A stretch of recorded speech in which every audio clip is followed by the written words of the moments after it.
கிறிஸ்துக்குள் அன்பாய் அழைக்கப்பட்ட சகோதர சகோதரிகளே, உங்கள் யாவரையும் நம்முடைய ஆண்டவர் இயேசு கிறிஸ்து நாமத்திலே உங்களுக்கு கிருபையும் சமாதானம் உண்டாகி பெருக கடவுது என்று வாழ்த்தி வரவேற்கிறேன்.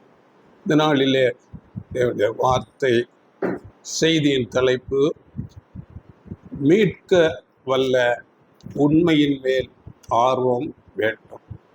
மீட்க வல்ல உண்மையின் மேல் ஆர்வம் வேண்டும். இதற்கு ஆதாரமாக 2 தெசலோனிக்கேயர் 2ஆம் அதிகாரம் 10ஆம் வசனம் படியுங்கள். கெட்டு போகிறவர்களுக்குள்ளே அநீதியினால் உண்டாகும் சகலவித வஞ்சகத்தோடும் இருக்கும். ரட்சிக்கப்படத்தக்கதாய் சத்தியத்தின் மேலுள்ள அன்பை அவர்கள் அங்கீகரியாமற் போனபடியால் அப்படி நடக்கும். இந்த வசனம் நமக்கு என்ன சொல்லுகிறது என்றால், கெட்டு போகிறவர்கள் வஞ்சிக்கப்பட்டு கெட்டு போகிறார்கள். அப்படி வஞ்சிக்கப்படுவது எதனால் என்றால், சத்தியத்தின் மேல் ஒரு ஆர்வம், அன்பு காட்டாததினாலே அப்படியாக வஞ்சிக்கப்பட்டு கெட்டு போகிறார்கள் என்று இந்த வசனம் பேசுகிறது. இந்த வசனத்தை திருவிவிலியம் இன்னொரு திருத்தப்பட்ட மொழிபெயர்ப்பில் இப்படியாக சொல்லுகிறது: அழிந்து போகிறவர்களை முற்றிலும் ஏமாற்றி தீங்கிழைப்பான், ஏனெனில் அவர்கள் தங்களை மீட்க வல்ல உண்மையின் பால் ஆர்வம் காட்ட மறுத்தனர். இதைத்தான் நம்ம தலைப்பாக கொடுத்திருக்கிறோம். மீட்க வல்ல உண்மையின் பால் ஆர்வம் காட்ட வேண்டும். அப்படி ஆர்வம் காட்ட மறுத்தால் வஞ்சிக்கப்பட்டு நாம் தீமைக்குள்ளாக போய்விடுவோம். இன்றைக்கு இந்த வசனத்தின் அடிப்படையில் சத்தியத்தின் மேலுள்ள அன்பை எப்படி நாம் வளர்த்து கொள்வது என்றும், சத்தியத்தின் மீது உள்ள அன்பை நாம் எப்படி வெளிக்காட்டுவது என்பது குறித்து நாம் பார்க்க போகிறோம். சத்தியம் என்பது எவ்வளவு முக்கியம் என்று நம்முடைய ஆண்டவர் இயேசு கிறிஸ்து சொல்லும்போது, சத்தியத்தை அறிவீர்கள், சத்தியம் உங்களை விடுதலையாக்கும். சத்தியம் தான் நம்மை விடுதலையாக்கும். சத்தியம் என்ற அந்த உண்மை நம்மை பாவத்திலிருந்தும் உலகத்திலிருந்தும் எல்லா மாம்சத்தின் தீமையான யோசனைகள் சிந்தனைகளில் இருந்து நம்மை விடுதலையாக்குகிறதாக இருக்கிறது. அன்றைக்கு ஆண்டவர் இயேசு கிறிஸ்து மாம்சத்திலே அங்கே யூதர்கள் மத்தியிலே இருக்கும்போது அநேகர் அவரை விசுவாசிக்கவில்லை. காரணம் என்ன என்று ஆண்டவர் இயேசு கிறிஸ்து தம்முடைய வாயாலேயே பேசும்போது யோவான் 8ஆம் அதிகாரம் 45ஆம் வசனத்திலே இப்படியாக பேசுகிறார். படியுங்கள். நான் உங்களுக்கு சத்தியத்தை சொல்லுகிறபடியினாலே நீங்கள் என்னை விசுவாசிக்கிறதில்லை. பார்த்தீங்களா? ஆண்டவர் இயேசு சத்தியத்தையே பேசினார். சத்தியத்தை பேசுகிறதுனாலே நீங்கள் என்னை விசுவாசிக்கவில்லை என்று தெளிவாக பேசுகிறார். அன்று பாருங்கள், அநேகருக்கு சத்தியத்தின் மேல் அன்பில்லை, ஒரு வாஞ்சை, ஆர்வம் இல்லை. அதனால் ஆண்டவர் இயேசு கிறிஸ்துவை விசுவாசித்து அநேகரால் அந்த ரட்சிப்புக்குள் வர முடியாமல் போய்விட்டது. ஆண்டவர் இயேசுவை தள்ளிவிட்டார்கள், நிராகரித்தார்கள். அப்படி ஆண்டவர் இயேசுவை தள்ளிவிட்டார்கள் என்றால் அவர்கள் இயேசுவுக்கு எதிரான சாத்தான் பக்கம் நிற்கிறார்கள் என்பதுதான் அர்த்தம்.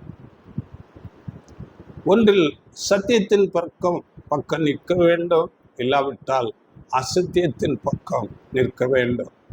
அதனால சாத்தான் பற்றி ஆண்டவர் இயேசு கிறிஸ்து அதிலே யோவான் 8ஆம் அதிகாரத்தில் 44ஆம் வசனத்திலே இப்படி பேசுகிறார். சத்தியம் அவனிடத்திலே இல்லாதபடியால் அவன் சத்தியத்திலே நிலை நிற்க மாட்டான். அவன் பொய்யனும் பொய்க்கு பிதாவுமாயிருக்கிறான். அவன் பொய்யை தன் சொந்தத்திலே எடுத்து பேசுவான். அப்படி என்றால் நாம் சத்தியத்தின் பக்கம் நிற்காவிட்டால் அது ஆட்டோமேட்டிக்காக அந்த எதிராளியாகிய சாத்தான் பக்கம் நிற்கிறதாக ஆகிவிடும். அதனால சத்தியத்தின் மேலுள்ள ஆர்வம், அன்பு நமக்கு நிச்சயம் வேண்டும். இல்லாவிட்டால் நாம் வஞ்சிக்கப்பட்டு சாத்தான் பக்கம் போய்விடுவோம். இதை ஆண்டவர் இயேசு கிறிஸ்து அந்த யூத யுக கடைசி நாட்களுக்கு ஒரு அடையாளமாக இந்த வஞ்சனை பற்றி பேசுகிறார். இதை குறித்து மத்தேயு 24ஆம் அதிகாரம் 4-5 வசனங்களிலே பேசுகிறார். படியுங்கள். இயேசு அவர்களுக்கு பிரதியுத்தரமாக, ஒருவனும் உங்களை வஞ்சியாதபடிக்கு எச்சரிக்கையாயிருங்கள். ஏனெனில் அநேகர் வந்து என் நாமத்தை தரித்து கொண்டு நானே கிறிஸ்து என்று சொல்லி அநேகரை வஞ்சிப்பார்கள். பார்த்தீங்களா? இந்த காரியம் அன்றைக்கு யூத யுக முடிவில், இந்த கடைசி நாட்களில் அநேக தங்களை மேசியா என்று சொல்லிக்கொண்டு வந்தார்கள். அநேக பொய் போதனைகள் அங்கே போதிக்கப்பட்டு அநேகர் வஞ்சிக்கப்பட்டார்கள். அப்படியே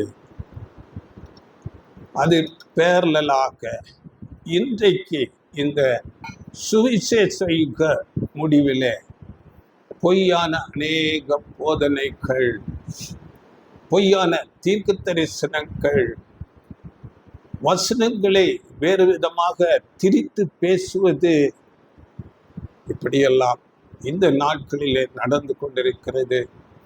அதனால அன்பான சகோதர சகோதரிகளே, நீங்கள் வஞ்சிக்கப்பட விரும்பினால் சத்தியத்தின் மேல் அன்பு கூறாமல் இருங்கள். அதே சமயத்தில் நீங்கள் அந்த வஞ்சனையிலிருந்து தப்பி பிழைக்க விரும்பினால் சத்தியத்தின் மேல் அன்பு கூறுங்கள், அதை உறுதியாய் பற்றி கொள்ளுங்கள். சாத்தானுடைய வஞ்சனையை மேற்கொள்ள ஒரே வழி சத்தியத்தின் மேல் அன்பு கூறுவதும் சத்தியத்தின் மேல் மிகுந்த ஆர்வம் காட்டுவதும் தான். இல்லாவிட்டால் சாத்தானுடைய வஞ்சனையிலிருந்து நாம் தப்பிக்க முடியாது. இதை குறித்து அப்போஸ்தலன் பவுல் இந்த கடைசி நாட்களிலே எப்படி வஞ்சிக்கப்படுவார்கள் என்று தீர்க்க தரிசனமாக ஒரு வசனம் பேசுகிறார். 1 தீமோத்தேயு 4ஆம் அதிகாரம் 1ஆம் வசனம்.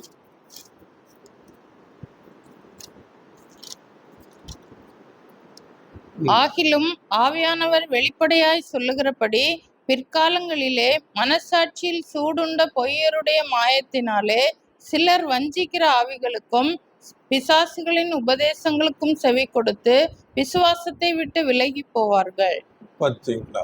விசுவாசத்தை விட்டு விலகி போவார்கள். இதை திருத்தப்பட்ட மொழிபெயர்ப்பில் தூய ஆவியார் தெளிவாய் கூறுகிறபடி இறுதி காலத்தில் சிலர் ஏமாற்றும் ஆவிகளுக்கும் பேய்களின் போதனைகளுக்கும் செவிசாய்த்து விசுவாசத்தை விட்டு விலகி போவார்கள். அப்படி என்றால் பாருங்கள், இந்த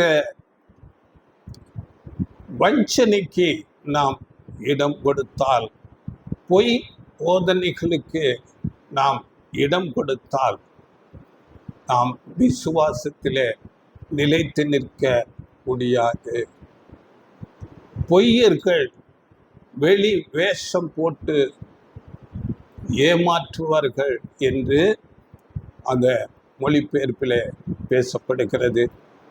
இன்றைக்கு இப்படித்தான் கிறிஸ்தவ ஜனங்கள் மத்தியிலே ரொம்ப பிரபலமானவர்கள் என்று தங்களை காட்டிக்கொள்ள பலவிதமான ஆடம்பரமான ஆடைகளை உடுத்தி கொண்டு தேவன் எங்களை ஆசீர்வதித்திருக்கிறார் என்று வேஷம் போட்டுக்கொண்டு பொய்யான தீர்க்க தரிசனங்களை சொல்லிக்கொண்டு இந்த தீர்க்க தரிசன வசனங்கள் இன்றைக்கு மிக சரியாக நிறைவேறிக்கொண்டு இருக்கிறது. இப்பொழுது நாம் இந்த சத்தியத்தின் மேல் உள்ள அன்பை எப்படி வளர்த்து கொள்வது, இந்த சத்தியத்தின் மேல் உள்ள அன்பை நாம் எப்படி வெளியே காட்டுவது என்பது குறித்து ஒரு 5 தலைப்புகளில் நாம் பார்க்க போகிறோம். முதலாவது, சத்தியத்தை நாம் நம்மிலே வளர்த்து கொள்ள, சத்தியத்தை வெளியே எடுத்து சொல்ல, வெளிக்காட்டுவதற்கு சத்தியத்தை புதையலை தேடுவது போல தேடி கற்றுக்கொள்ள வேண்டும். இது மிக மிக அவசியமான ஒரு காரியம். இரண்டாவது காரியம், நாம் கற்றுக்கொண்ட சத்தியத்தை மற்றவர்களுக்கும் பகிர வேண்டும். மூன்றாவது, சத்தியத்தை பாதுகாக்க வேண்டும். நான்காவது, சத்தியம் நம்மை மாற்ற வேண்டும், நம்முடைய கேரக்டரை மாற்ற வேண்டும். ஐந்தாவது, சத்தியத்துக்கு முற்றிலுமாக கீழ்ப்படிய வேண்டும். இந்த 5 காரியங்கள், இந்த தலைப்புகளில் நாம் இந்த நாளில் இந்த சத்தியத்தை நாம் எப்படி பெற்றுக்கொள்வது, சத்தியத்தை நாம் அந்த அன்பை, சத்தியத்தின் மீது உள்ள அன்பை எப்படி வெளிக்காட்டுவது என்பது குறித்து பார்க்க போகிறோம். ஆண்டவர் இயேசு கிறிஸ்து சொல்லும்போது யோவான் 5ஆம் அதிகாரம் 39ஆம் வசனத்தில் வேத வாக்கியங்களை ஆராய்ந்து பாருங்கள், அதனால் உங்களுக்கு நித்திய ஜீவன் உண்டு என்று அங்கே பேசுகிறார். அப்படி என்றால் வேத வாக்கியங்களை நாம் தேடி ஆராய்ந்து பார்க்க வேண்டும். இதை நீதிமொழிகளின் புஸ்தகத்தில் நாம் படிக்கும் போது 2ஆம் அதிகாரம் 3-5 வசனங்களிலே அதை எப்படி தேட வேண்டும், எப்படி ஆராய வேண்டும் என்றால், ஒரு புதையலை தேடி ஆராய்ந்து எடுப்பது போல தேடி ஆராய வேண்டும் என்று பேசுகிறார். படியுங்கள். ஞானத்தை வா என்று கூப்பிட்டு புத்தியை சத்தமிட்டு அழைத்து அதை வெள்ளியைப் போல் நாடி புதையல்களை தேடுகிறது போல் தேடுவாயாகில், அப்பொழுது கர்த்தருக்கு பயப்படுதல் இன்னதென்று நீ உணர்ந்து தேவனை அறியும் அறிவை கண்டடைவாய். பார்த்தீங்களா? தேவனுடைய வார்த்தைகளை எப்படி தேட வேண்டும்? புதையலை போல தேடி ஆராய்ந்து அதை கற்றுக்கொள்ள வேண்டும், தியானிக்க வேண்டும். இதை இன்னைக்கு நாம் ஒவ்வொருவரும் நம்மையே நாம் கேட்க வேண்டும். தேவனுடைய வார்த்தை, சத்தியத்திற்கு நாம் எவ்வளவு முக்கியத்துவம் கொடுக்கிறோம், இதை நம்மையே நாம் கேட்க வேண்டும். இந்த தேவனுடைய வார்த்தை பாருங்கள், சர்வ லோகத்தையும் அண்ட சராசரத்தையும் சிருஷ்டித்த சர்வ வல்லமையுள்ள தேவனுடைய வார்த்தை. நம்மை மாத்திரமல்ல, எல்லா ஜீவராசிகளையும் சிருஷ்டித்து அவைகளை போஷித்து காப்பாற்றுகிற தேவனுடைய வார்த்தை. அந்த வார்த்தைக்கு நாம் எவ்வளவு முக்கியத்துவம் கொடுக்கிறோம். சங்கீதங்களின் புஸ்தகத்தில் சங்கீதக்காரன் இப்படியாக சொல்லுகிறார். 119ஆம் சங்கீதம் 72ஆம் வசனத்திலே அநேகம், பார்த்தீங்களா, அநேகமாயிரம் பொன் வெள்ளியை பார்க்கிலும் நீர் விளம்பின வேதமே எனக்கு நலம். பார்த்தீங்களா? அநேகம் 1000 பொன் வெள்ளியை பார்க்கிலும். எப்படிப்பட்ட வார்த்தை! நீர் விளம்பின வேதமே எனக்கு நலம். இன்றைக்கு அநேக ஜனங்கள், கிறிஸ்தவர்கள் கூட பொன்னையும் பொருளையும் தேடுகிறதிலேயே அதிக முக்கியத்துவம், அதிக நேரத்தை செலவிடுகிறவர்களாக இருக்கிறார்கள். இங்கே வேதம் சொல்லுகிறது, அநேகம் ஆயிரம் பொன் வெள்ளி பார்க்கிலும் உடைய வேதம் எனக்கு நல்லது. அப்படியே அதிலே 127 படிகள். 127 ஆதலால் நான் பொன்னிலும் பசும் பொன்னிலும் அதிகமாய் உமது கற்பனைகளில் பிரியப்படுகிறேன். பொன்னிலும் பசும் பொன்னிலும் அதிகமாய் உம்முடைய கற்பனைகளில் கட்டளை பிரமாணங்களிலே நான் பிரியப்படுகிறேன்.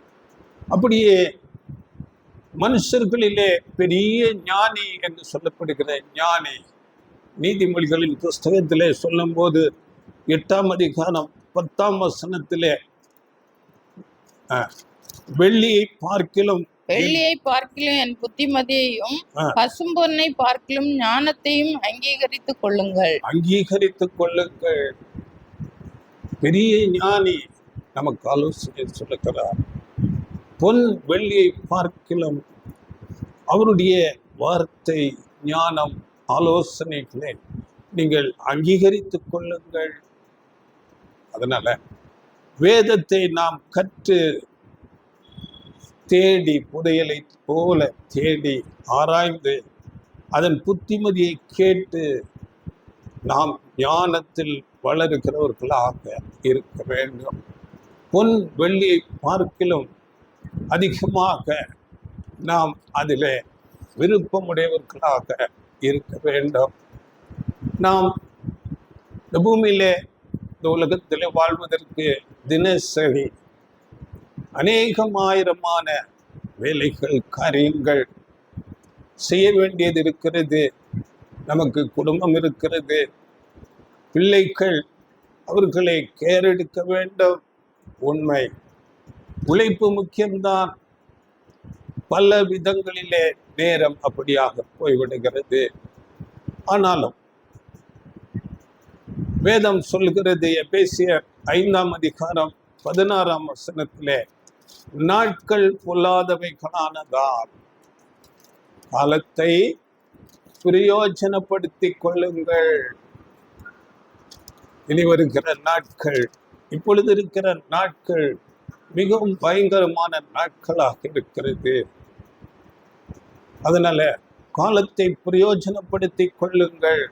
இதை இங்கிலீஷில் இன்னொரு விதமாக redeeming the time.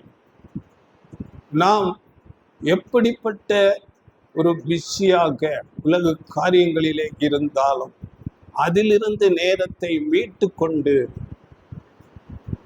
நாம் இந்த தேவனுடைய வார்த்தைகளை தியானிக்க,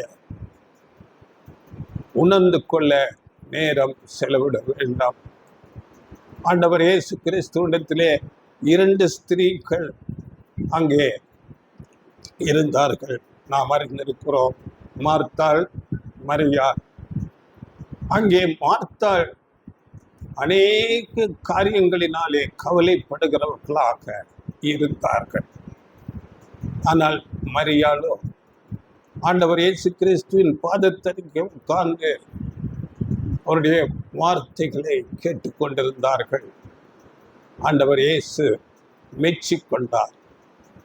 மரியாள் தன்னை விட்டு எடுபடாத நல்ல பங்கை தெரிந்து கொண்டார். அதனால நாம் மார்த்தாளை போல இருக்க வேண்டாம். இந்த உலக காரியங்கள் எல்லாம் அழிந்து போகும். பூமியும் அதன் கிரியைகள் எல்லாம் எரிந்து அழிந்து போகும் என்று வேதம் சொல்கிறது.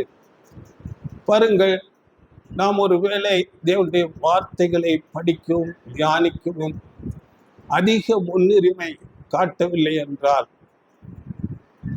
மிகவும் வேகமாகவும் வீரியமாகவும் ஒட்டுமொத்த உலகத்து மேலே வரக்கூடிய வஞ்சனையிலிருந்து நாம் தப்பித்து கொள்ளவே முடியாது. அதனால் நம்முடைய நேரத்திலே நாம் உலக காரியங்கள் ஈடுபடும் போதும் அது வேலைகளை செய்ய வேண்டும். அதிலே நேரத்தை மீட்டு கொண்டு வேதத்தை தியானிக்க வேண்டும். நம் ஆண்டவர் நம்மால் முடியாத காரியத்தை செய்ய சொல்ல மாட்டார். ஒவ்வொருவருக்கும் அவரவர்கள் புரிந்து கொள்ளக்கூடிய திறன், அப்படியே அவரவர்களுடைய சூழ்நிலைகள் வேறு வேறாக இருக்கும். அந்த சூழ்நிலையில கூட, அப்படிப்பட்ட ஞானத்திலும் கூட நாம் மற்றவர்களோடு ஒப்பிட்டு பார்க்காமல் நம் திராணிக்கு என்னவோ, நம்முடைய சூழ்நிலை எப்படியோ அந்த அளவுக்கு நாம் அந்த நேரத்தை மீட்டு கொண்டு நாம் அதை பிரயோஜனப்படுத்துகிறவர்களாக இருக்க வேண்டும். அதற்கென்று பிரயாசம் எடுக்க வேண்டும். தேவனுடைய வார்த்தையோடு அதை தியானித்து நம்மை நாமே அந்த வார்த்தையோடு உற்று பார்க்க வேண்டும். அவர் அந்த வார்த்தைகள் மூலமாக நம்மோடு பேசுவார். அப்பொழுது அந்த வார்த்தை நமக்குள்ளாக இருக்கிற நமக்கே பிடிக்காத அநேக விஷயங்களை அந்த வார்த்தைகள் நமக்கு வெளிப்படுத்தி காட்டும். நாம் அவற்றை அந்த தவறான நமக்கு பிடிக்காத அநேக காரியங்களை அந்த வார்த்தைகளை கொண்டு நாம் சீர்படுத்த வேண்டும். அந்த வார்த்தையை தியானித்தால் தான் அது நமக்கு நம்மில் இருக்கிற குறைகளை நமக்கு சுட்டி காட்டுகிறதாக இருக்கும். அப்பொழுதுதான் நமக்குள்ளே என்ன வேண்டாத குணம் இருக்கிறது என்பதை நாம் அறிந்து கொள்ள முடியும். இதை குறித்து அப்போஸ்தலன் யாக்கோபு தெளிவாக பேசுகிறார். யாக்கோபு 1:22 அல்லாமலும் நீங்கள் உங்களை வஞ்சியாதபடிக்கு திருவசனத்தை கேட்கிறவர்களாய் மாத்திரமல்ல, அதன்படி செய்கிறவர்களாயும் இருங்கள். வசனத்தை நாம் கேட்கிறோம்,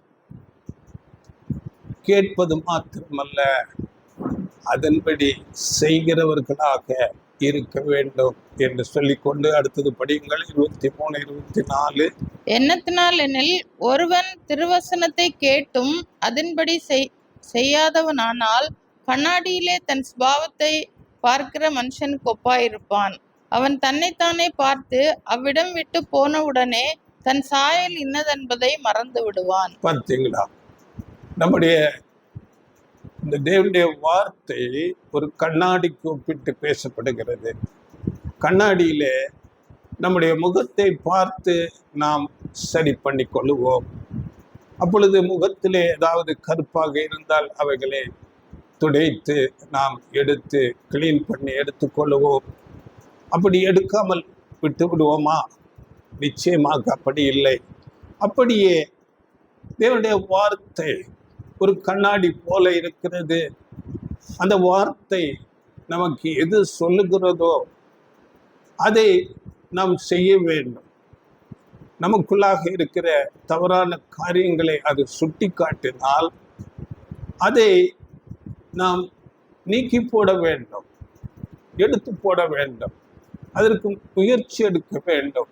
இல்லாவிட்டால் பிரயோஜனம் இல்லை. இது குறித்து பாருங்கள், பழைய ஏற்பாட்டில் நிழல் அங்கே ஒன்று கொடுக்கப்படுகிறது, ஆசரிப்பு கூடாரம். இதை குறித்து நாம் பாடம் எடுக்க போகிறோம். ஆசரிப்பு கூடாரத்தில் இஸ்ரேல் ஜனங்கள் வனாந்திரத்திலே வரும்போது அவர்கள் தேவனை தொழுது கொள்ளுவதற்கு அங்கே ஏற்படுத்தப்பட்ட ஒரு ஒழுங்குமுறை. அது ஒரு டெம்பரரியான கூடாரம். அது நாம் பரலோகத்துக்கு போவதற்கு ஒரு மாதிரியாக நிழலாக அங்கே ஏற்படுத்தப்பட்டிருக்கிறது. அங்கே பிரகாரம் என்று ஒரு ஸ்தலம் இருக்கும், அதை தாண்டி பரிசுத்த ஸ்தலம் இருக்கும், அதை தாண்டி மகா பரிசுத்த ஸ்தலம் இருக்கும். இந்த பிரகாரம் என்பது தேவனால் அழைக்கப்பட்ட ஜனங்கள் இருக்கிற இடத்தை அடையாளப்படுத்துகிறது. பிரகாரத்தில் இருந்து பரிசுத்த ஸ்தலம் என்பது அந்த அழைக்கப்பட்ட நிலையிலிருந்து ஞானஸ்நான உடன்படிக்கை செய்து தெரிந்து கொள்ளப்பட்ட நிலையை அடையாளப்படுத்துகிறது. அந்த பரிசுத்த ஸ்தலத்திலிருந்து அதன் பிறகு மகா பரிசுத்த ஸ்தலம், அது பரலோகத்தை அடையாளப்படுத்துகிறது. இவைகளை குறித்து நாம் பாடம் எடுக்க போகிறோம். அங்கே பிரகாரத்திலே லேவியர்கள் இருப்பார்கள், அழைக்கப்பட்ட ஜனங்கள் லேவியர்கள். அந்த லேவியர்களிலிருந்து ஞானஸ்நானம் மூலம் உடன்படிக்கை செய்து தேவனோடு அங்கே அர்ப்பணிக்கப்பட்ட ஜனங்கள் அந்த பிரகாரத்திலிருந்து பரிசுத்த ஸ்தலம் போவார்கள். பரிசுத்த ஸ்தலம் என்பது அங்கே ஆசாரியர்கள் பணிவிடை செய்கிற இடம். அந்த ஆசாரியர்கள் பிரகாரத்திலிருந்து பரிசுத்த ஸ்தலம் போவதற்கு முன்பதாக அங்கே ஒரு தண்ணீர் தொட்டி இருக்கும். அந்த தண்ணீர் தொட்டியிலே தங்கள் கைகளையும் கால்களையும் நன்றாக கழுவிக்கொள்ள வேண்டும். கழுவிக்கொண்டுதான் ஆசாரியர்கள் அங்கே பரிசுத்த ஸ்தலத்துக்கு போக வேண்டும். வேதம் சொல்லுகிறது, நீங்கள் சாகாதபடிக்கு கைகளையும் கால்களையும் கழுவிக்கொள்ள வேண்டும் என்று வேதம் சொல்லுகிறது. படியுங்கள், யாத்ராகமம் 30ஆம் அதிகாரம் 19-20 வசனங்கள். அதனிடத்தில் ஆரோனும் அவன் குமாரரும் தங்கள் கைகளையும் தங்கள் கால்களையும் கழுவ கடவர்கள்.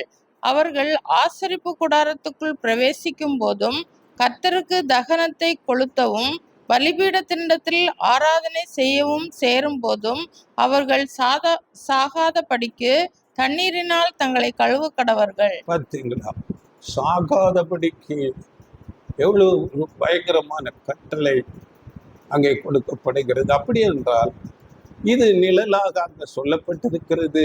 இங்கே புதிய ஏற்பாட்டிலே நிஜமான ஆசாரியர்கள் யார் என்று பார்க்கும்போது 1 பேதுரு 2:9 சொல்லப்பட்டிருக்கிறது, அழைக்கப்பட்டு ஞானஸ்நான உடன்படிக்கை செய்து தெரிந்து கொள்ளப்பட்ட ஜனங்களாகிய நாம் ஆசாரியர்கள். நீங்கள் படியுங்கள் அந்த வசனம் 2:9. நீங்களோ உங்களை அந்தகாரத்தினின்று தம்முடைய ஆச்சரியமான ஒளியினிடத்திற்கு வரவழைத்தவருடைய புண்ணியங்களை அறிவிக்கும்படிக்கு தெரிந்து கொள்ளப்பட்ட சந்ததியாயும் ராஜரீகமான ஆசாரிய கூட்டமாயும் பரிசுத்த ஜாதியாயும் அவருக்கு சொந்தமான ஜனமாயும் இருக்கிறீர்கள். பார்த்தீங்களா, தெரிந்து கொள்ளப்பட்ட ஆசாரியர்கள், பரிசுத்த ஜாதி, அவருக்கு சொந்தமான ஜனமாய் இருக்கும்படி தெரிந்து கொள்ளப்பட்டிருக்கிறோம். ஞானஸ்நான உடன்படிக்கை செய்தவர்கள், அவர்கள் அங்கே எப்படி அங்கே ஆசாரியர்கள் சாகாதபடி தங்கள் கைகளையும் கால்களையும் தண்ணீர்களினால் கழுவி கொண்டு போக வேண்டுமோ, அப்படியே இங்கே தண்ணீர் தேவனுடைய வார்த்தை அடையாளப்படுத்துகிறது. எபேசியர் 5ஆம் அதிகாரம் 26ஆம் வசனத்திலே அங்கே திருவசனமாகிய தண்ணீர் அப்படிங்க, தாம் அதை திருவசனத்தை கொண்டு தண்ணீர் முழுக்கினால் சுத்திகரித்து பரிசுத்தமாக்குகிறது. பார்த்தீங்களா, தண்ணீர் திருவசனத்தை அடையாளப்படுத்துகிறது. அப்படி என்றால் திருவசனமாகிய தண்ணீரை நாம் அதிகமாக தியானித்து உணர்ந்து கொண்டு நம்மில் இருக்கிற அந்த கரைகளை, கைகளும் கால்களும் என்றால் நம்முடைய கிரியைகள், நம்முடைய நடத்தை, இவைகளை நாம் சுத்திகரித்து கொள்ள வேண்டும். அங்கு கடினமான உத்தரவு கொடுக்கப்பட்டது, அவர்கள் சாகாதபடி. அப்படி என்றால் நமக்கு இதை நாம் எவ்வளவாக முக்கியப்படுத்த வேண்டும் என்பதை நாம் உணர்ந்து கொள்ள வேண்டும். இப்படித்தான் நம்மை நாம் பரிசுத்தப்படுத்த முடியும், தீமையான காரியங்களை விட்டு விலக முடியும். அடுத்து 25 படிங்கள், யாக்கோபு 1:25. சுயாதீன பிரமாணமாகிய பூரண பிரமாணத்தை உற்று பார்த்து அதிலே நிலைத்திருக்கிறவனே கேட்கிறதை மறக்கிறவனாய் இராமல் அதற்கேற்ற கிரியை செய்கிறவனாய் இருந்து தன் செய்கையில் பாக்கியவானாய் இருப்பான். இது நம்ம இன்னொரு மொழிபெயர்ப்பில் யாக்கோபு 1:25 நிறைவான விடுதலை அளிக்கக்கூடிய சட்டத்தை கூர்ந்து கவனித்து அதை தொடர்ந்து கற்போர் தாம் கேட்பதை மறந்து விடுவதில்லை, அவர்கள் அதற்கேற்ற செயல்களை செய்வார்கள், தம் செயல்களால் பேறு பெற்றவர்கள் ஆவார்கள் என்று மொழிபெயர்க்கப்பட்டிருக்கிறது. அப்படி என்றால் அந்த திருவசனம் சொல்லுகிற சட்டங்களை, அறிவுரைகளை கூர்ந்து கவனிக்க வேண்டும். கவனித்து கற்று அதை மறந்து விடாதபடி அதற்கேற்றபடி நாம் செயல்பட்டால் நாம் நம்முடைய செயல்களில் பேறு பெற்றவர்கள் ஆவோம். வார்த்தைகளை கூர்ந்து கவனிக்க வேண்டும். தொடர்ச்சியாக இதை நாம் செய்கிறவர்களாக இருக்க வேண்டும். இப்படித்தான் உண்மையான மணவாட்டி சபை தன்னை ஆயத்தம் செய்கிறது என்று நாம் அறிந்து கொள்ள வேண்டும். வெளிப்படுத்தல்ல சொல்லப்பட்டிருக்கிறது, மணவாட்டி தன்னை ஆயத்தம் பண்ணினாள் என்று. எப்படி ஆயத்தம் பண்ணினால்? இந்த திருவசனத்தை கேட்டு உணர்ந்து கொண்டு அதை தங்களுடைய வாழ்க்கையிலே செயல்படுத்தி ஒவ்வொரு நாளும் தங்களை சுத்திகரித்து கொண்டு அந்த மணவாட்டி தன்னை ஆயத்தம் பண்ணுகிறார். இதை நம்முடைய குருநாதர், நம்முடைய ஆண்டவர் இயேசு கிறிஸ்துவின் வாழ்க்கையிலே நாம் பார்க்கலாம்.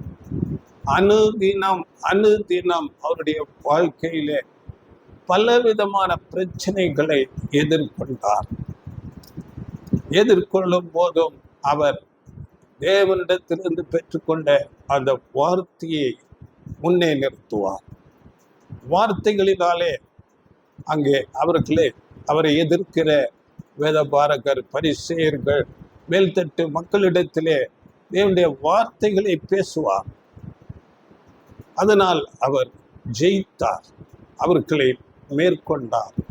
அவர்களுக்கு எந்த விதமான மாறு உத்தரம் அவர்களால் சொல்ல முடியாதவர்களாக இருந்தார்கள்.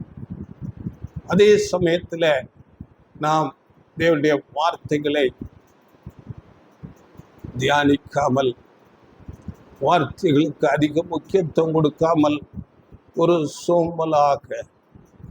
சோர்வாக இருந்தால் அது நம்முடைய ஆவிக்குரிய ஒரு வாழ்க்கையில நாம் ஜெயிக்க முடியாது. இந்த சோர்வு வரும்போது நாம் தேவனிடத்திலே ஜெபிக்க வேண்டும். ஆவிக்குரிய ஜீவியத்திலே சோர்வு கூடாது. தேவனிடத்திலே நாம் ஜெபித்து உற்சாகமான ஆவியை தாருங்கள். இந்த ஆவிக்குரிய காரியங்களிலே அதிக நாட்டம் கொள்வதற்கு எனக்கு உதவி செய்யுங்கள் என்று ஜெபிக்கும் போது தேவன் உற்சாக ஆவியை கொடுக்கிறார். சங்கீதக்காரன் பாருங்கள், தாவீது பாவத்திலே விழுந்த போது சொல்லப்பட்ட சங்கீதத்திலே 51ஆம் சங்கீதத்திலே அவர் பாவத்திலே விழுந்த போது அநேக சோர்வுக்குள்ளாக போகிறார், மனமடிவுக்குள்ளாக போகிறார். பாவம் நம்மை சோர்வுக்குள்ளாக கொண்டு போகும். அதனால அவர் ஜெபிக்கும் போது பாருங்கள் 51:12 உமது இரட்சணியத்தின் சந்தோஷத்தை திரும்பவும் எனக்கு தந்து உற்சாகமான ஆவி என்னை தாங்கும்படி செய்யும். பார்த்தீங்களா? இரட்சணியத்தின் சந்தோஷத்தை எனக்கு திரும்பவும் தந்து உற்சாகமான ஆவி என்னை தாங்கும்படி எனக்கு செய்யுங்கள். பாவம், உலக காரியங்களிலே அதிகமாக நாம் நேரத்தை செலவிடும் போது, தேவனை தேடாத,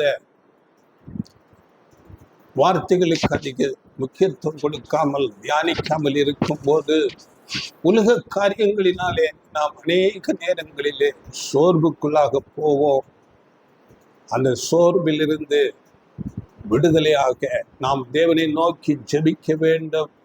அப்படியே சங்கீதங்களின் புஸ்தகத்தில் 119:34 எனக்கு உணர்வை தாரும், அப்பொழுது நான் உமது வேதத்தை பற்றி கொண்டு என் முழு இருதயத்தோடும் அதை கை கொள்ளுவேன்.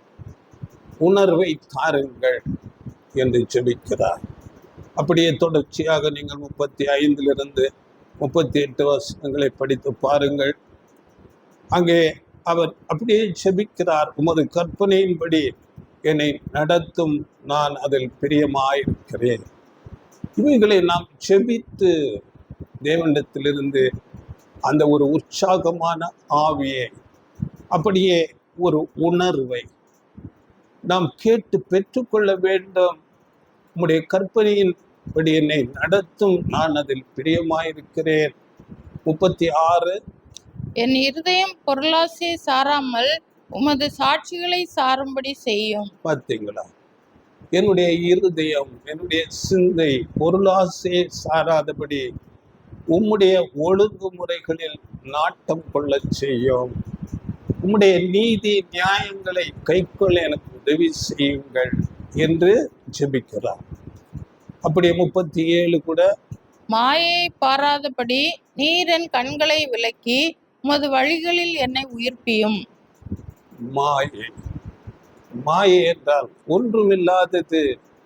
இன்னொரு மொழிபெயர்ப்பில் காற்றை பிடிப்பது போல் என்று மொழிபெயர்க்க. மாயை பாராதபடி நீ என் கண்களை விலக்கி உம்முடைய வழிகளிலே என்னை உயிர்ப்பித்தரணும். எப்படிப்பட்ட ஜெபம்! இப்படியாக நாம் ஜெபிக்க வேண்டும்.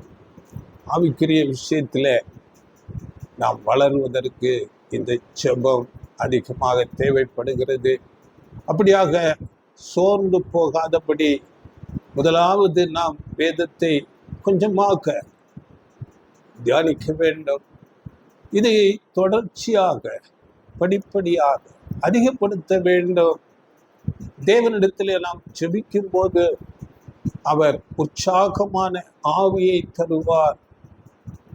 உலகிலே நாம் நம்முடைய கண்களால் காண்கிற யாவும் அது நிலையில்லாதது, அநித்தியமானது என்று வேதம் சொல்லுகிறது. மெய்யாகவே எல்லாம் அநித்தியமானது. வேதத்திலே நாம் படிக்கும்போது இதை நாம் வேதத்தை தியானிக்க நமக்கு உணரும்படியாக உதவி செய்வார்.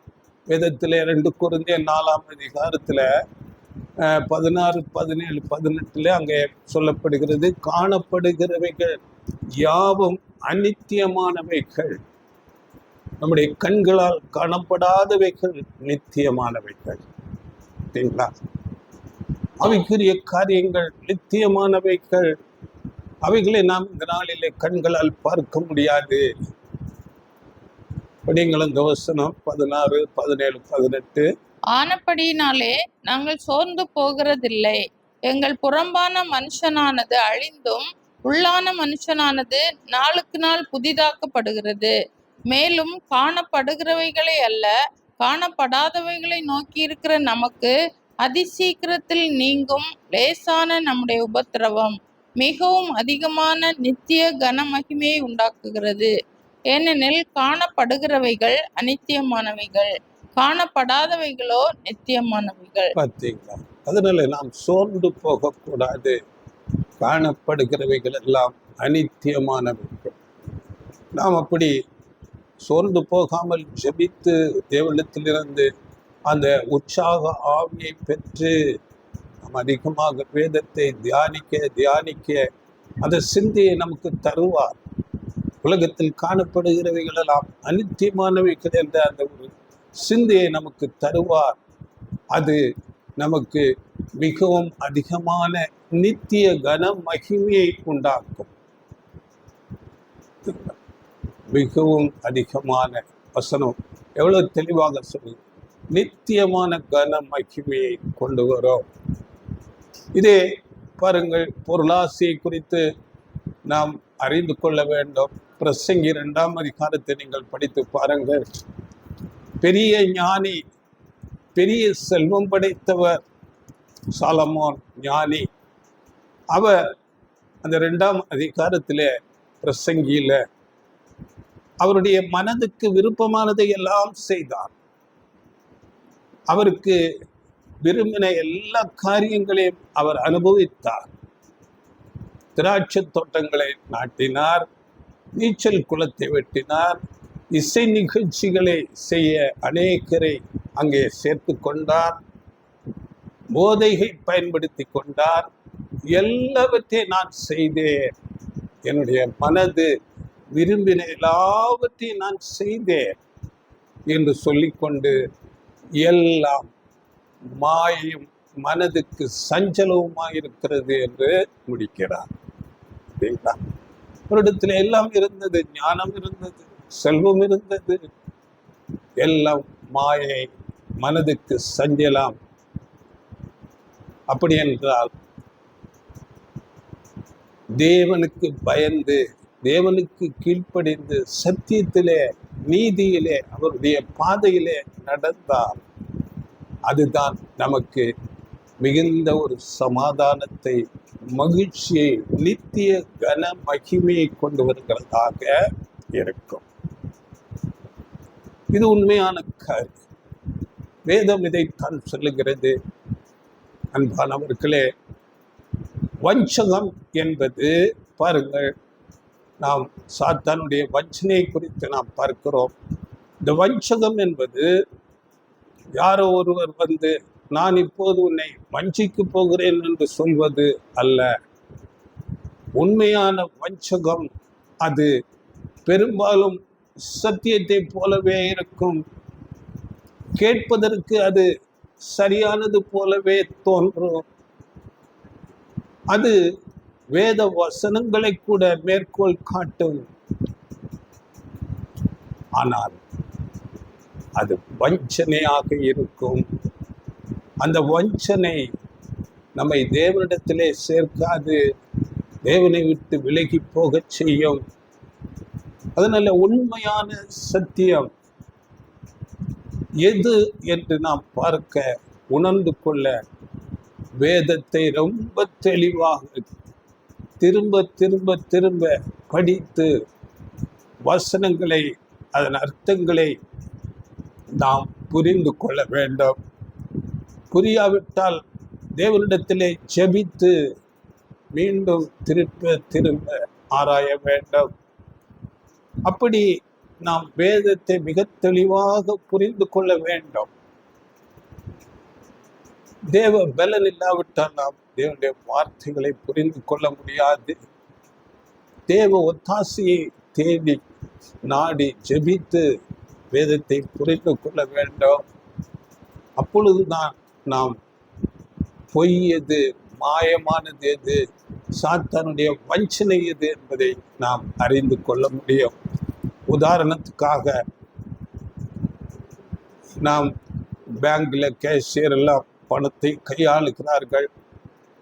அவர்கள் அநேக நல்ல பணத்தை கையாளுகிறவர்களாக இருப்பார்கள். ஆனால் ஏதோ இடையிலே ஒரு கள்ள நோட்டு வந்துவிட்டால் அதை அவர்கள் உடனடியாக புரிந்து கொள்வார்கள். அது எப்படி என்றால், அந்த பேப்பருடைய திக்னஸ் இல்லாவிட்டால் கலர், அதனுடைய எழுத்து, அது அவர்களுக்கு நன்றாக தெரிந்துவிடும். காரணம் என்னவென்றால், அவர்கள் நல்ல நோட்டோடு அதிக நேரம் புழக்கத்திலே இருக்கிறதுனாலே அவர்கள் உடனடியாக அதை புரிந்து கொள்வார்கள். இப்படியாக நாம் வசனங்களை திரும்ப திரும்ப திரும்ப நன்றாக ஆராய்ந்து தியானித்து உணர்ந்து அறிந்திருந்தால் மற்றவர்கள் வார்த்தைகள், வசனங்களை பேசும்போதே இது தவறு என்று நாம் உணர்ந்து கொள்ள முடியும். இதற்கு ஒரு நல்ல உதாரணம் இருக்கிறது வேதத்தில். பெரேயா பட்டணத்தார், அப்போஸ்தலர் நடபடிகள்ல நாம் படிக்கிறோம். இந்த பெரேயா பட்டணத்தார் அப்போஸ்தலர்கள் மூலம் உபதேசிக்கப்பட்டார்கள். பெரிய அப்போஸ்தலன் பவுல் அவர்கள் மூலமாக போதிக்கப்பட்டவர்கள், அவர்கள் அப்போஸ்தலர்களால் போதிக்கப்பட்டால் கூட காரியங்கள் இப்படி இருக்கிறதா என்று வேதத்தை வைத்துக்கொண்டு தினந்தோறும் ஆராய்ந்து பார்த்தார்கள் என்று வேதம் சொல்லுகிறது. படிங்கள் அப்போஸ்தலர் 17:11, 17:11. அந்த பட்டணத்தார் மனோவாஞ்சையாய் வசனத்தை ஏற்றுக்கொண்டு காரியங்கள் இப்படி இருக்கிறதா என்று தினந்தோறும் வேத வாக்கியங்களை ஆராய்ந்து பார்த்ததினால் தெசலோனிக்கேயில் உள்ளவர்களை பார்க்கிலும் நற்குணசாலிகளாய் இருந்தார்கள். பார்த்தீங்களா? காரியங்கள் இப்படி இருக்கிறதா என்று தினந்தோறும் ஆராய்ந்து பார்த்தார்கள். அப்போஸ்தலர்கள் உபதேசித்தால் கூட அவர்கள் ஆராய்ந்து பார்த்து சோதித்தறிந்து அவர்கள் அதை ஆராய்ந்து கற்றுக்கொண்டார்கள். அப்படியே இந்த நாட்களிலே எப்படிப்பட்ட பேர் பெற்ற ஊழியர்கள் பேசித்தாலும் அந்த வார்த்தைகள் வேதத்தின்படி இருக்கிறதா என்று நாம் வேதத்தை தியானித்து உணர்ந்து ஆராய்ந்து நிதானித்து அறிய வேண்டும். வேதத்தின்படி சத்தியத்தின்படி இல்லாவிட்டால் அதை நாம் தைரியமாக அதை ரிஜெக்ட் பண்ண வேண்டும், நீக்கி போட வேண்டும், ஒதுக்கி தள்ள வேண்டும். இதை தேவன் இப்படிப்பட்ட நல்ல குணத்தை தேவன் உயர்வாக பார்க்கிறார். வேதத்தை ஆராய்ந்து வேதத்தின் உண்மையான சத்தியம் என்ன என்று நாம் தினம் தினம் ஆராய்ந்து அதை உணர்ந்து கொள்ள வேண்டும். சங்கீதக்காரன் 119 சங்கீதம் 97 அங்கே சொல்லும் போது படியுங்கள். உமது வேதத்தில் நான் எவ்வளவு பிரியமாயிருக்கிறேன், நாள் முழுதும் அது என் தியானம். நாள் முழுதும் அது என் தியானம். இப்படி இருக்க வேண்டும். நாம் சொன்னது போல அநேக காரியங்கள் உண்டு. அதற்கென்று நான் நேரத்தை நாம் எடுத்துக்கொள்ள வேண்டும், விடுவித்துக் கொள்ள வேண்டும். காரணம் உலகம் எல்லாம் மாயை, அழிவுக்கு வைக்கப்பட்டிருக்கிறது. எல்லாம் மாயை, மனதுக்கு சஞ்சலம் என்று பெரிய ஞானி சொல்லுங்க. அதனால பாருங்கள், இந்த சத்தியத்தை நாம் நிதானித்து தெளிவாக அறிந்து உணராவிட்டால் சாத்தான் எப்ப வேணுமானாலும் நம்மை வஞ்சிக்க வருவான். அவன் ஒரு நேரம் குறித்து இந்த நேரம் தான் என்று சொல்ல மாட்டான். எப்ப வேணாலும் நம்மை வஞ்சிக்க முயற்சிப்பான்.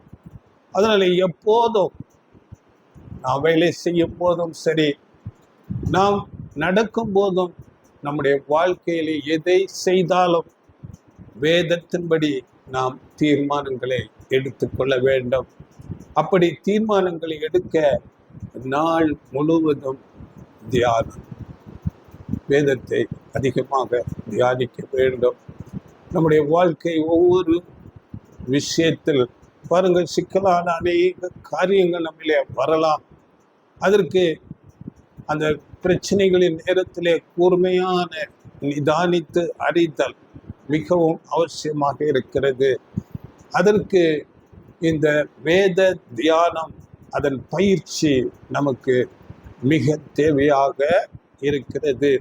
இப்படித்தான் சத்தியத்தின் மேல் நாம் அன்பை காட்ட முடியும். சத்தியத்தை நம்மிலே நாம் வளர்த்து கொள்ள முடியும்.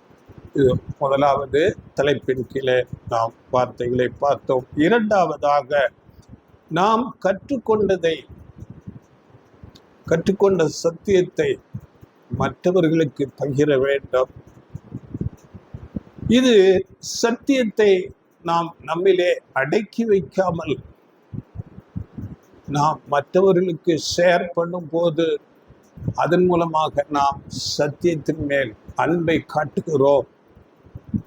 பாருங்கள், சத்தியம் நம்முடைய மைண்ட்ல நாம் அதை கற்று அதை மற்றவர்களுக்கு நாம் பகிரும் போது அது நம்முடைய மனதிலே, நம்முடைய சிந்தனையிலே, உள்ளத்திலே அதிகமாக திரும்ப நாம் அதை பேசுவதனாலேயும் மற்றவர்களுக்கு பகிர்வதனாலேயும் நம்முடைய இருதயத்தில் சிந்தனையிலே அது அங்கே பிக்ஸ் ஆகிறது, அங்கே பதிவு செய்யப்படுகிறது. இந்த சத்தியம் மாத்திரம்தான் நாம் மற்றவர்களுக்கு பகிர்ந்து கொண்டாலும் அது நமக்குரியதாகவே மீண்டும் மீண்டும் இருக்கும். சத்தியம் அவர்களுக்கு போகும், அதே சமயத்தில் அந்த சத்தியம் நமக்குள்ளாக இன்னும் பெருகிறதாக இருக்கும். வேறு ஏதாவது பொருளை கொடுத்தால் அது அவர்களுக்கு சொந்தமாகிவிடும். ஆனால் சத்தியம் என்பது நாம் பகிரும் போது அது நமக்கு இன்னும் அதிகமாக நம்மிலே பதிகிறதாக இருக்கும். சிலர் பாருங்கள், நான் சத்தியத்தை எப்படி சொல்லுவது, எனக்கு அதற்கேற்ற ஞானமில்லை, நான் அறிவிலே குறைந்தவன் என்றெல்லாம் ஒரு விதமான சிந்தனை உடையவர்களாக இருப்பார்கள். ஆனால் கர்த்தர் நம்மை அழைத்திருக்கிறார் என்றால், நமக்கு சத்தியத்தை கொடுத்திருக்கிறார் என்றால், இயேசு கிறிஸ்துவின் அந்த சரீர பிரயோஜனத்துக்கு எதுவான வெளியேற பெற்ற ஏதோ ஒன்று நமக்குள்ளாக இருக்கிறது. அதனால்தான் நம்மை அழைத்தார். அவருடைய சரீரத்திலே ஒரு அவயமாக சேர்ப்பதற்கு உரிய ஒரு காரியம் நம்மிலே இருக்கிறது. அதை நாம் உணர்ந்து கொள்ள வேண்டும். அதை நாம் அறிந்து கொண்டு ஒவ்வொருவரும் ஒவ்வொரு தனிப்பட்ட சரீர அவயவங்கள் ஒவ்வொருவருக்கும் ஒரு தனி அங்கே தன்மை இருக்கிறது. அதை நாம் அறிந்து கொண்டு நாம் செயல்பட வேண்டும். இன்றைக்கு சத்தியங்களை நாம் மற்றவர்களுக்கு பகிர்வது வெகு சுலபம். இங்கே பதிவு செய்யப்படுகிற இந்த வார்த்தைகள் ஒருவருக்கு நாம் அப்படியே தாராளமாக அனுப்பலாம். இப்படி நாம் சத்தியத்தை போதிக்கலாம். அதை நாம் மீண்டும் மீண்டும் மனதிலே தியானித்து உணர்ந்து கொண்டு அதை அவர்களுக்கு பகிரலாம். இப்படி சத்தியத்தை பகிர்வதனாலே நாம் மேலும் மேலும் சத்தியத்திலே வளருகிறவர்களாக, நம்முடைய இருதயத்திலே அந்த சத்தியம் அதிகமாக நம்மிலே அங்கே ஊன்றப்படும். சத்தியத்திலே நாம் வளருகிறவர்களாக இருப்போம். அதனால் அப்போஸ்தலர் பவுல் பாருங்க, தெசலோனிக்கே சபைக்கு சொல்லும் போது அங்கே பாருங்கள், 1 தெசலோனிக்கேயர் 2ஆம் அதிகாரம் 7-8 வசனங்களில நாம் சத்தியத்தை மற்றவர்களுக்கு பிரசங்கிக்கும் போது நம்முடைய இருதயத்துல ஆழமான தேவ அன்பு நமக்குள்ளாக வரும் என்று பேசுகிறார். படியுங்கள். உங்களிடத்தில் பட்சமாய் நடந்து கொண்டோம். பால் கொடுக்கிற தாயானவள் தன் பிள்ளைகளை காப்பாற்றுகிறது போல நாங்கள் உங்கள் மேல் வாஞ்சையாய் இருந்து தேவனுடைய சுவிசேஷத்தை உங்களுக்கு கொடுத்ததும் அல்லாமல் நீங்கள் எங்களுக்கு பிரியமானவர்கள் ஆனபடியினாலே எங்கள் ஜீவனையும் உங்களுக்கு கொடுக்க மனதாய் இருந்தோம். பார்த்தீங்களா? ஜீவனை கொடுக்கக்கூடிய அன்பு அவர்களிடத்திலே உண்டாகி இருக்கிறது. இது இன்னொரு மொழிப்பு, உங்கள் மீது ஏக்கமுள்ளவர்களாய் கடவுளுடைய நற்செய்தியை மட்டுமல்ல எங்களையே உங்களுக்கு கொடுத்து விட ஆவலாய் இருந்தோம். காரணம், நீங்கள் எங்கள் அன்புக்குரியவர்கள். மற்றவர்களை நேசிக்கிற அந்த அன்பு நமக்குள் உண்டாகிறது. இது மற்றவர்களுக்கு பகிரும் போது அப்படிப்பட்டதான அன்பு நமக்குள்ளாக உண்டாகிறது.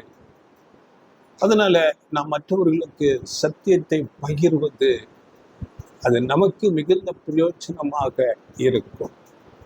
இப்படி நாம் சத்தியத்தின் மேல் அன்பை நாம் வெளிப்படுத்தலாம். 3ஆவதாக சத்தியத்தை பாதுகாத்தல். சத்தியத்தை நாம் எப்படி பாதுகாப்பது? அப்படி என்றால், சத்தியத்தை நாம் சொல்லும் போது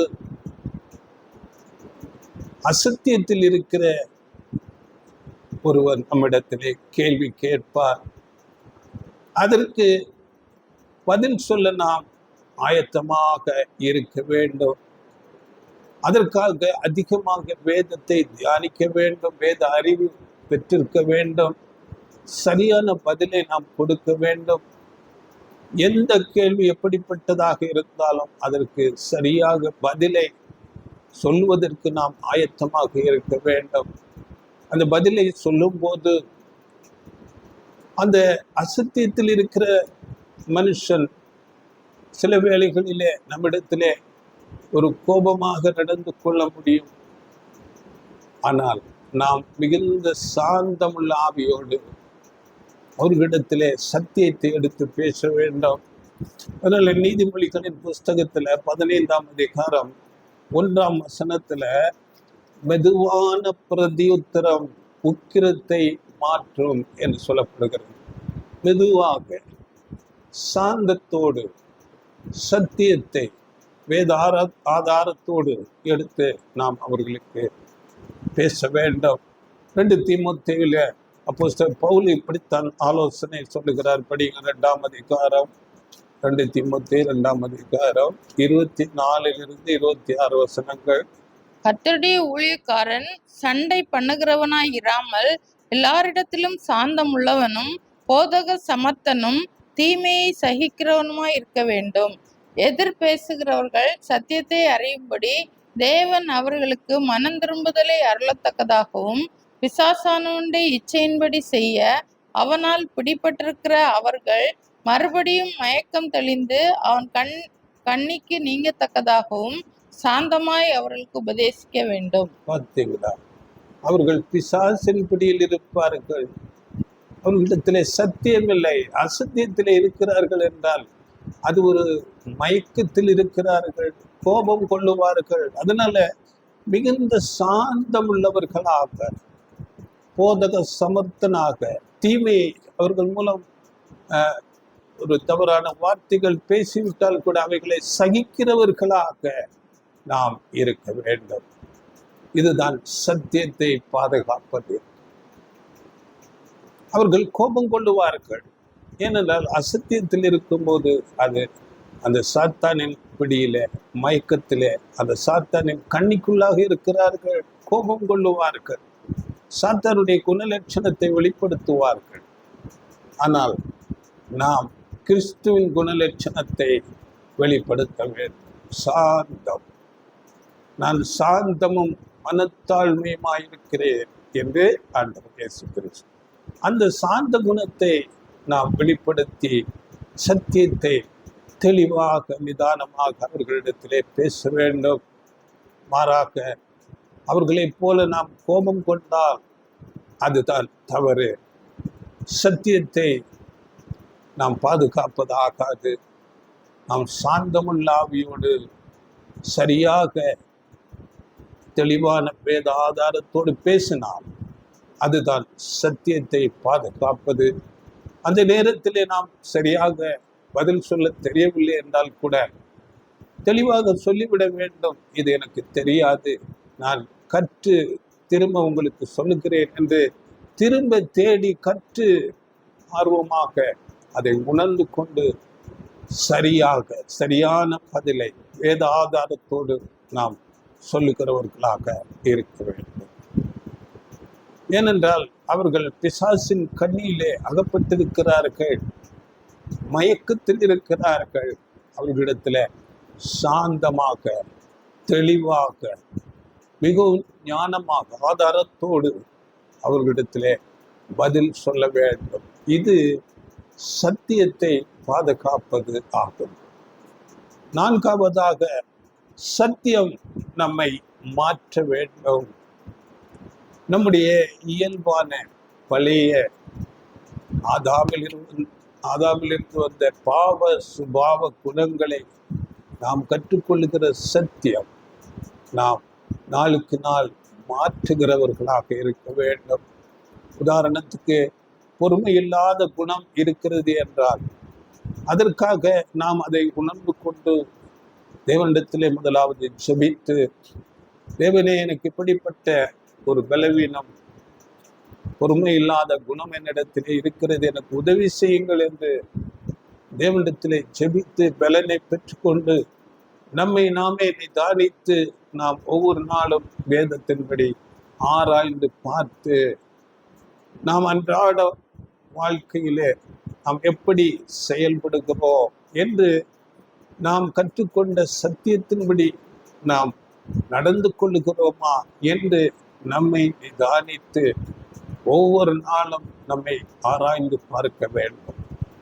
இந்த குணம் சத்தியம் நம்மை மாற்ற வேண்டும் என்றால் அது தடாலடியாக உடனே நடக்காது. கொஞ்சம் கொஞ்சமாக நாம் நம்மை நிதானித்து அந்த சத்தியத்தை வைத்து உற்று பார்த்து அதை இனி இப்படி இருக்கக்கூடாது, நம்மை விட்டு விலக்கி கொள்ள வேண்டும், இப்படிப்பட்ட பொறுமை இல்லாத குணம் இவை நம்மை விட்டு விலக வேண்டும் என்று நாம் கொஞ்சம் கொஞ்சமாக அதை மாற்றிக்கொள்ள வேண்டும்.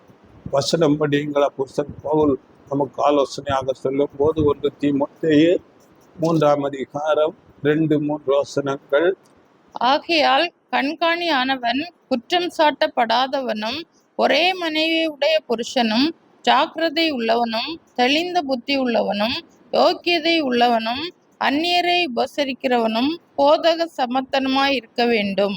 அவன் மதுபான பிரியனும் அடிக்கிறவனும் இழிவான ஆதாயத்தை இச்சிக்கிறவனுமாய் இராமல் பொறுமையுள்ளவனும் சண்டை பண்ணாதவனும் பண ஆசை இல்லாதவனுமாய் இருந்து தன் சொந்த குடும்பத்தை நன்றாய் நடத்துகிறவனும் தன் பிள்ளைகளை சகல நல்லொழுக்கமுள்ளவர்களாக கீழ்ப்படிய பண்ணுகிறவனுமாய் இருக்க வேண்டும். பார்த்தீங்கன்னா, குற்றம் சாட்டப்படாத ஜாக்கிரதை உள்ளவராக, தெளிந்த புத்தி, சுய கட்டுப்பாடு, அந்நியரை உபசரிக்கிறவன், அறிவுரை சொல்ல வல்லவன், இழிவான ஆதாயத்தை விரும்பாதவன், பொறுமை உள்ளவன், பண ஆசை இல்லாதவன், இப்படிப்பட்டவர்களாக நம்மை நாம் மாற்றிக்கொள்ள வேண்டும்.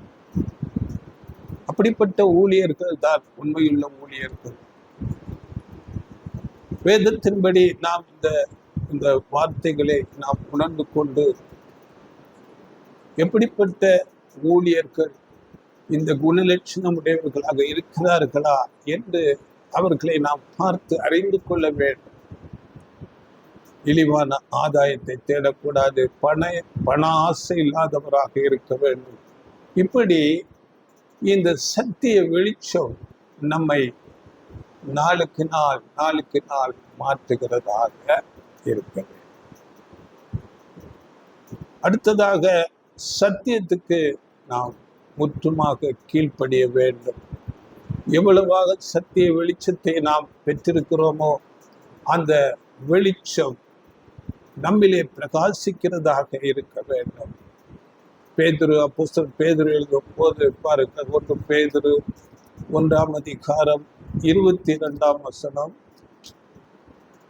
ஆகையால் நீங்கள் மாயமற்ற சகோதர சிநேகம் உள்ளவர்களாகும்படி ஆவியினாலே சத்தியத்திற்கு கீழ்ப்படிந்து உங்கள் ஆத்துமாக்களை சுத்தமாக்கி கொண்டவர்களாய் இருக்கிறபடியால் சுத்த இருதயத்தோட ஒருவரில் ஒருவர் ஊக்கமாய் அன்பு கூறுங்கள். மாயமற்ற சகோதர சிநேகம், இதை நாம் சத்தியத்தை அறிகிறதுனால தான் அறிந்து கொள்ள முடியும். எப்படி என்றால், நாம் வேதத்திலே படித்திருக்கிறோம். 17ஆம் அதிகாரத்துல இந்த உலகத்தில் உள்ள எல்லா மனுஷரையும் ஒரே இரத்தத்தினால் தோன்ற பண்ணி பூமியின் மீதா குடியிருக்க செய்திருக்கிறார். ஆதாமுக்குள்ள எல்லாரும் சகோதர சகோதரிகள், ஒருவருக்கொருவர் சகோதர சகோதரிகள். இது நாம் சத்தியத்தை அறிந்து கொள்ளும் போதுதான் நாம் உணர்ந்து கொள்ள முடியும். அதனால இங்கே நாம் படிக்கும் போது மாயமற்ற சகோதர சிநேகம், அப்படிப்பட்ட அன்பை நாம் வளர்த்தி கொள்ள வேண்டும். அப்படி ஆத்துமாக்களை சுத்தமாக்கி கொள்ள வேண்டும். ஆத்மா என்றால் நமக்கு தெரியும், அதற்கு நாம் பாடம் இருக்கிறது. ஆத்மா என்றால் நாம் தான். நம்முடைய சரீரமும் ஆவியும் சேர்ந்தது ஒரு ஆத்மா, ஒரு மனுஷன். நம்மை நாம் அப்படியாக சுத்தமாக்கி கொள்ள வேண்டும். அதனால பழைய சுபாவங்கள் நமக்கு தெரியும். ஆதாமில் இருந்து வந்த சுபாவங்கள் கலாத்தியர் 5ஆம் அதிகாரத்துல மாம்சத்தின் கிரியைகள் என்று சொல்லப்பட்டிருக்கு. விபச்சாரம், வேசித்தனம், அசுத்தம், காமவிகாரம், விக்கிரக ஆராதனை, பில்லு சூனியம், பகைகள், குரோதங்கள், வைராக்கியங்கள், கோபங்கள், சண்டைகள், பிரிவினை, இப்படிப்பட்ட ஒரு பலவிதமான குணங்கள், ஆதாமிலிருந்து வந்த அந்த பாவத்தினாலே, கீழ்ப்படியாமையினாலே வந்த குணங்கள், இவைகளை நாம் ஒவ்வொரு நாளும் சுத்திகரித்து கொண்டு ஆவியின் கனி, ஆண்டவர் இயேசு கிறிஸ்துவுக்குள்ளாக காணப்பட்ட குணலட்சணங்கள், அன்பு, சந்தோஷம், சமாதானம், நீடிய பொறுமை, தயவு, நற்குணம், விசுவாசம், சாந்தம், இச்சையடக்கம், இப்படிப்பட்ட குணங்களை நம்மிலே நாம் வளர்த்து கொள்ளுகிறவர்களாக இருக்க வேண்டும். அதற்கு கீழ்ப்படிய வேண்டும். கொலோசியர் 3ஆம் அதிகாரத்துல 12-13 கூட படியுங்கள். கொலோசியர் 3:12-13. ஆகையால் நீங்கள் தேவனால் தெரிந்து கொள்ளப்பட்ட பரிசுத்தரும் பிரியருமாய் உருக்கமான இரக்கத்தையும் தயவையும் மனத்தாழ்மையையும் சாந்தத்தையும் நீடிய பொறுமையையும் தரித்து கொண்டு ஒருவரை ஒருவர் தாங்கி ஒருவர் பேரில் ஒருவருக்கு குறைபாடு உண்டானால் கிறிஸ்து உங்களுக்கு மன்னித்தது போல ஒருவருக்கொருவர் மன்னியுங்கள். நீங்கள் தேவனால் தெரிந்து கொள்ளப்பட்ட ஜனங்கள், பரிசுத்த தேவனுக்கு பிரியமான ஜனங்களை போல் பிரியரும் பரிசுத்தரும் பிரியருமாய் உருக்கமான இரக்கம், தயவு, மனத்தாழ்மை, சாந்தம் எல்லாம் வருகிறது பத்தி. அப்படி ஒருவரை ஒருவர் மன்னித்து, இப்படி இந்த குணத்துக்கு நாம் கீழ்ப்படிய வேண்டும். சத்தியத்தினாலே இவைகளை நாம் கற்று தேறி நம்மை நாம் கீழ்ப்படுகிறவர்களாக இருக்க வேண்டும். சுத்த இருதயத்தோட ஒருவரில் ஒருவர் ஊக்கமாக அன்பு கூறுங்கள். அப்படியே கடைசியாக நாம் ஒரு வசனத்தை படித்து முடிக்கலாம். நீதிமொழிகள் 3ஆம் அதிகாரம் 3ஆம் வசனம்.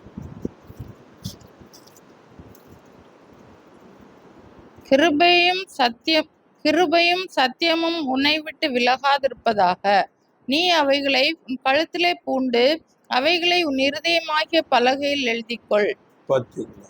கிருபை, கிருபை என்றால் அன்பு என்று மொழிபெயர்க்கப்பட்டது. கிருபையும் சத்தியம், உண்மை, வாய்மை என்று மொழிபெயர்க்கப்பட்டது. இவைகள் உன்னை விட்டு விலகாதிருப்பதாக. கழுத்திலே ஒரு அணிகலன் போல அதை அணிந்து கொள்ள வேண்டும். இருதய பலகையிலே இந்த உண்மை எப்போதும் இருக்க வேண்டும். இவைகள் நமக்கு நீண்ட ஆயுளை கொடுக்கும், சமாதானத்தை கொடுக்கும் என்று சொல்கிறது. அதிலே 1-2 வசனங்கள். என் மகனே, என் போதகத்தை மறவாதே, உன் இருதயம் என் கட்டளைகளை காக்கப்படுவது. அவைகள் உனக்கு நீடித்த நாட்களையும் தீர்க்காயுசையும் சமாதானத்தையும் பெருக பண்ணும். இந்த வசனங்கள், சத்தியங்கள் தேவையை பார்த்து நமக்கு